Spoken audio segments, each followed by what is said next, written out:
Welcoming a man who has the well-being of the game development community in his heart, on behalf of the Game Awards, I'm honored to present the first ever TGA Game Changer, Amir Satvat.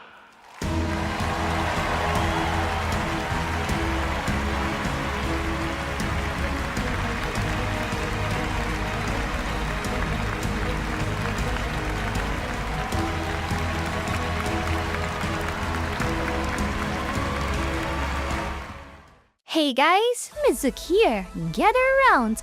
Let's talk about the Game Awards. You know, the so-called Oscar of gaming, but with fewer tuxedos and way more rage tweeting. A few days ago, the big ceremony happened, and guess what? The Game of the Year award went to Astro Boat. Yup, Sony's cute little platformer somehow jumped over some serious heavyweights to snag that shiny trophy. And oh boy, the internet has imploded. I mean, think about the competition. Final Fantasy metaphor Refantajo. Yeah, that's a real title for you. Black Myth Wukong, and even Elden Ring, Shadow of Edge 3, which, let's be honest, is just a DLC. Yup, they let an expansion pack compete for Game of the Year. Like, sure, next year maybe patch notes updates can win. Anyway, the fan favorite Black Myth Wukong had all eyes on it, but in the end, Astro Bot danced its way to victory. Naturally, this sparkled serious debates online because, you know, gamers and opinions go together like oil and fire. People were furious, calling it unfair, biased, and straight up invalid. And yeah, I'm with you guys on this one. Was Astro Bot even the best game in the lineup? Really? Come on, there were so many better options. Black Myth alone deserved way more love. The visuals, the gameplay, the sheer effort. It's like comparing a blockbuster move to a cute indie short film. Astro Bot is good, but best? Really? Okay, alright. What is good for me cannot be for the other, but clearly Black Myth Wukong made more success with player base, and that is undeniable.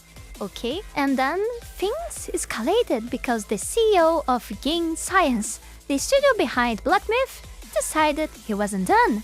Fenny hoped on Weibo, China's version of Twitter but with fewer elements, and obliterated the Game Awards. He basically said, I came here for nothing. What even are the criteria for a Game of the Year? And honestly, he is asking the question we've all been thinking. Who decides this stuff? A secret society of journalists? A dartboard? Or maybe a magic 8-ball? And the truth is, the selection process is opaque. And that's putting it kindly. You've got a bunch of journalists, many of whom probably haven't even finished the tutorial levels of the games they are voting on, deciding what is best. It's like letting your grandma pick the best meme of the year because she's read about it in Reader's Digest, and if they are not basing it on actual quality, then what? Popularity? Politics? Who sent Geoff Keighley the best fruit basket? Look, I'm not saying Astro Bot is bad. It's charming. It's fun, but when it's standing next to Black Myth Wukong, a game that's basically an artistic masterpiece, or even Final Fantasy VII Remake, the winner just feels underwhelming. It's like giving a Michelin star to a fast food burger because it came with a cute toy. And this isn't the first time the awards have been a mess. DLCs and remakes shouldn't even be in the same category as full games. Like, why is there no Best Remake or Best DLC awards? Wouldn't that make more sense? Instead, we've got journalists trying to compare apples to oranges and calling the winner a banana. And when the audience votes, don't even get me started. Half the time, it's just a popularity contest. So yeah, Fenny venting about the awards hit a nerve. He even said he'd written a Game Awards acceptance speech 2 years ago. Confidence, right? But hey, if I'd make a game as gorgeous and innovative as Black Myth, I'd be that confident too. Instead, he had to settle for a couple of side awards like past action game and the player's voice, which are basically the game's world's equivalent of most improved. The real question is this: what should the Game of the Year awards really represent? Should it be about innovation, cultural impact, pure fun? Right now, it feels like it's just whatever a handful of random critics decide, and until the process gets clear and more categories are added, this awards show is going to stay a punching bag for the gaming community. And not even get me started on the rest of the winners. Half of them had me side-eyeing my screen so hard I almost sprained something. The reveals? Oh, Jeff Keighley promised us the ultimate gaming showcase and delivered stuff that was barely level up from mobile ADS. Thanks for nothing, Jeff. But this year, the mess wasn't just about the games. No. The real showstopper was Jeff himself, out here playing Puppet Master, introducing the new shiny Game Changer Awards, and awards so dripping with corporate sugar it gave the entire gaming community cavities. Enter Amir Sadvat, aka Bald Uncle Will. Who is this guy, by the way? Oh, just Tencent's business development overlord.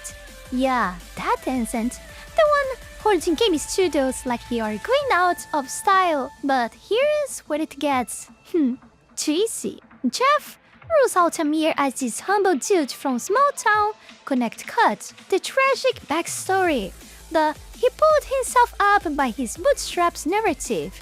They even slapped together a happy montage of Amir's modest life, tiny house, YouTube channel, the works. Like, come on, did they seriously think we'd fall for that? Baka. The crowd eats it up, tears flowing, and bam! Amir gets the Game Changer Award. Except, plot twist, he's no small talent. This guy is neck-deep in Tencent corporate empire. Before that, Amazon games. So much for the humble image, huh? And the irony, this guy, part of the machine laying people off, gets applauded for helping unemployed developers. Like what? Sure, he's got a spreadsheet connecting devs to gigs, and that's cool. But weird day job involves buying up studios and he's structuring read exing jobs here. It's giving major hypocrisy and urge. Look, if Jeff had just said, hey, here's a corporate dude using his connections to help people, fine, clap, smile, and move on. But no, they had to wrap it in this fake underdog sub-story and for what? PR points that crumbled faster than a cookie in hot coffee? Now I'm questioning everything about the Game Awards at this point. Are the votes even real? Or is Jeff spinning a wheel backstage? Oh, and let's not forget, winners at the Game Awards? Not decided by us. Nope, it's a secret jury of industry experts with criteria as clear as fogged up glasses. And now, changing subject, I have more info about that ongoing drama with Japan and payment processors. You know, that thrilling saga that's somehow been dragging on for years. It's like a soap opera but with fewer explosions and more corporate nonsense. But before we go any further, I would take this brief moment here to thank you all my patrons that support my work here on YouTube, and especially my first retail Fox Tire member, Heath Rowell, for the incredible support to my work. I hope I said your name right. If you guys feel like joining in, the link to my Patreon is on the description. Alright, so if you've been keeping up, you might remember my last video where I broke down the most recent chaos. But TLDR, Japan's payment processors are being extra. Cost extra. Visa is throwing fits over otaku dating sites, and Japanese politicians are finally stepping in to flex some muscles. So yeah, if you're lost, go check out the last video and come back. I'll wait. Or maybe I won't. Your call. Now let's jump into what's new. Remember how I said Visa suspended service on that one otaku dating site? Like, seriously, what did they think? And my fans are a global menace or something? Anyway, Japanese politician Yamada Taro an absolute MVP here, stepped in and basically said, if you don't cut this out, we are gonna write some laws that will make you wish you didn't mess with us. And guess what? It worked! Visa suddenly remembered how to play nice. Shocking, I know. And that otaku dating site then announced, hey, Visa decided we're cool again. Payments are back, everyone too. But, the Japanese public? Yeah, they are not exactly buying this idea. Let's dive into some of the hottest takes from Twitter, because if there's one thing we trust, it's people yelling on the internet, right? One of the most liked comments. This is absolutely unacceptable. The fact that they suspended payments and then hastily retracted the plan, thinking that a regulatory bill would be passed in the diet, shows that they were making this decision based on the arbitrary judgment of an individual. We would like Visa and the payment processing company to publicly disclose the details of this incident under the penalty of perjury. Another one? A card company that keeps changing its ways is probably not willing to continue in an industry where trust is paramount. And my personal favorite, once a company has censored something, it will surely do it again once the heat dies down. Moreover, Visa was recently inspected by the Fair Trade Commission and had been asked by Representative Yamada Taro whether or not it was conducting censorship in Japan. Yet, it is an international company that carried out the censorship. You can trust them as a business partner, so it would be better to change them if possible. Like, ouch, but also fair. Look, even with payments resuming, the trust here is about as solid as a house of cards in a wind tunnel. People are side-eyeing Visa harder than they side-eye pineapple on pizza. And the bigger picture, this isn't just about otaku dating sites. Payment processors like Visa and MasterCard are playing whack-a-mole with Japanese websites left and right. They're out here targeting total legal sites, then turning around and happily processing payments for God knows what in the West. Double standards much. So yeah, Yamada Taro threat worked this time. But let's be real, this is just one battle in a much bigger war. And you know corporate greed doesn't take L's lightly. If you enjoyed this very educational rant and want to stay updated on all the bizarre things happening in the world, hit that like button. Oh, and maybe even subscribe because, let's face it, you're not getting commentary like this anywhere else.